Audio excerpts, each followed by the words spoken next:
तो one piece chapter 1052 के spoilers आ चुके हैं, जिसमें एडमिरल ग्रीन बुल है। देन इस वॉर में किस किस की डेथ हुई है वो भी है, एंड न्यूज़पेपर भी आ चुके हैं जो इस चैप्टर को बहुत ही अमेजिंग बनाते हैं। तो इस चैप्टर का टाइटल है न्यू मॉर्निंग, जिसका मतलब है वानो के लिए नई मॉर्निंग, एक नया सवेरा। कॉज मोमो शोगन बन चुका है एंड वानो के लोग काइडो एंड ओरोची से फाइनली आज़ाद हो चुके हैं, तो ये उनके लिए एक नई शुरुआत है।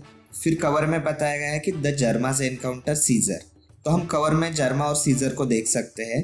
लास्ट टाइम चैप्टर 872 में दिखाया था कि सीजर को अपना हार्ट वापस मिलता है और वो भाग जाता है। अब सीजर यहाँ है, इसके दो ही मतलब हो सकते हैं, या तो वो भागने में फेल हुआ या वो जर्मा के साथ है। देन चैप्टर स्टार्ट होते ही हमें बताया जाता है कि Zunesha left because the borders are close, मतलब बॉर्डर्स के क्लोज होने की वजह से जुनिशा वापस चला जाता है। एंड मोमो इसलिए जुनिशा को बता रहा था कि वो वानो को बाद में ओपन करेगा। तो नेक्स्ट पॉइंट में है Hawkins reveals in a talk to Drake that he meant himself when he said one person only has 1% chance of survival. Hawkins predicted Kaido's defeat with his cards but didn't comment another betrayal because of his pride. मतलब जब Luffy and Zoro versus Hawkin clash हुआ था ना, तब Hawkins ने कहा था कि इस पर्सन के बचने का सिर्फ 1% चांस है, वो उसने खुद के बारे में कहा था। एंड हॉकिंस के कार्ड की वजह से उसे ऑलरेडी पता था कि काइडो हारने वाला है, बट फिर भी वो काइडो को बिट्रे नहीं करता है, कॉज वो अप्पू जैसा नहीं है जो बस खुद के बारे में सोचता है। फिर 7 दिन बीत जाते हैं, मतलब रेड के 1 वीक बाद का सीन दिखाते हैं, जिसमें बताया कि we see the progress made in the land of Wano, मतलब हम वानो में हुई प्रोग्रेस देख सकते हैं।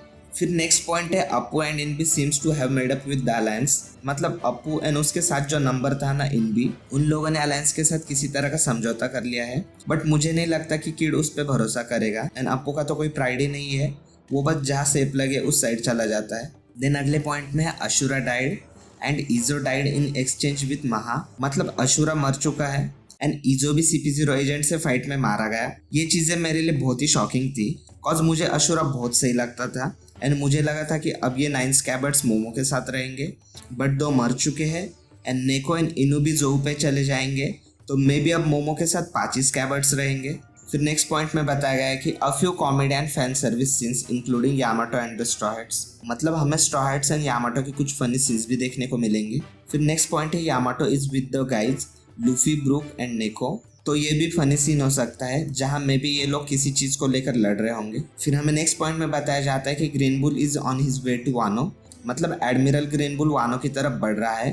अब अगर ग्रीन बुल वानो में आ रहा है तो या तो वो वानो के इंसिडेंट को कवर करने आ रहा है या तो वानो पे कब्जा करने। एंड क्या ग्रीन बुल वानो से या जोरो से कनेक्टेड हो सकता है, जिसके ऊपर एक थ्योरी भी है, तो अगर आप लोग चाहो तो मैं उस पर भी एक वीडियो बना सकता हूँ। फिर हमें कुछ एडिशनल इन्फो भी दी गई है, जिसमें कहा गया है कि apparently we will get bounties in 1053 since newspapers have already arrived, मतलब न्यूज़पेपर्स आ चुके हैं, तो नेक्स्ट चैप्टर में हमें बाउंटीज भी देखने को मिल सकती है। We don't see Green Bull's face, he has a flower on his back that he uses to push himself and fly, मतलब हमें ग्रीन बुल का फेस तो देखने को नहीं मिलने वाला है, बट हम ये ज़रूर देख सकते हैं कि ग्रीन बुल की बैक पर एक फ्लावर है जो उसे पुश करके उड़ने में हेल्प करता है, तो मे बी ये उसके डेविल फ्रूट की पावर हो सकती है या फिर वेगापंक का कोई इन्वेंशन। एंड रेवरी आर्क में हमें बताया गया था कि ग्रीन बुल ने 3 साल से कुछ नहीं खाया है, तो मे बी ये उसके डेविल फ्रूट की वजह से ही पॉसिबल हो सकता है। देन नेक्स्ट पॉइंट है we see the crew recover includes Zoro. भाई ये सबसे रिलीफ वाली बात है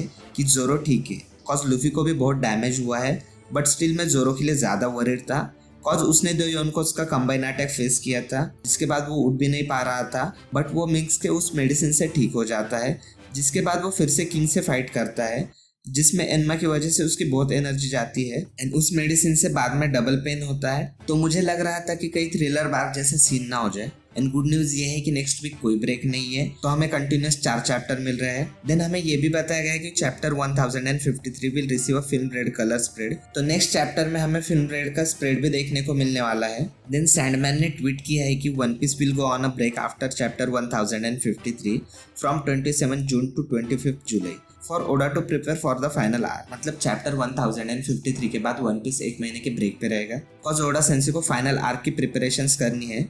एंड वानो के बाद का आर्क फाइनल आर्क होगा ऐसा कहीं भी नहीं है, तो अपसेट होने की कोई जरूरत नहीं है। ओडा सेंसे ने कहा है कि I would like to revise the story so that I can wrap up the final arc as soon as possible, मतलब ओडा सेंसे पूरे स्टोरी को एक बार रिवाइज करना चाहते हैं जिससे उन्हें फाइनल आर्क लिखने में आसानी होगी।